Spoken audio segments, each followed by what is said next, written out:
संसद का सत्र शुरू हुआ और संसद ने उस अध्यादेश को पारित कर दिया, दोनों सदनों ने, और राष्ट्रपति के हस्ताक्षर हो गए, वो कानून बन गया।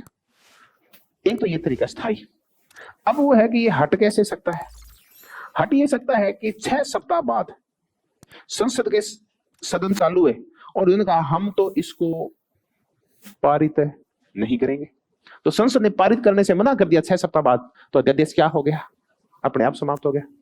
दूसरा कि 6 सप्ताह से ज्यादा हो गया और ध्यान ही नहीं दिया गया, तो भी अपने आप ही समाप्त हो गया।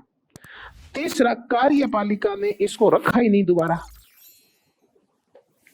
उसको लेके नहीं आई, तो भी अपने आप ही समाप्त हो गया। और चौथा यह है कि राष्ट्रपति को एक पश्चातवर्ती आदेश देके और अध्यादेश को वापस भी ले सकता है। तो क्या क्या परिस्थितियां हैं? नंबर 1, संसद कहे मुझे ये मंजूर नहीं है।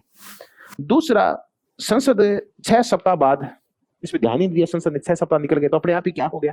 तो एक तो उसने चल के कहा कि मैंने विचार किया और ये मुझे मंजूर है, एक उसने विचार ही नहीं किया और टाइम कितना हो गया? 6 सप्ताह से ज्यादा, उसने देखा ही नहीं, उसको समाप्त हो गया। तीसरा, कार्यपालिका ने रखा ही नहीं, यहां रखा था लेकिन मना कर दिया, यहां रखा था लेकिन ध्यान नहीं दिया, यहां रखा ही नहीं, तो अपने आप ही समाप्त हो गया। तीसरा, कार्यपालिका ने खुद ही कह दिया कि हम इसको क्या लेते हैं वापिस। तो ऐसी परिस्थितियों में अध्यादेश क्या हो जाता है? समाप्त हो जाता है।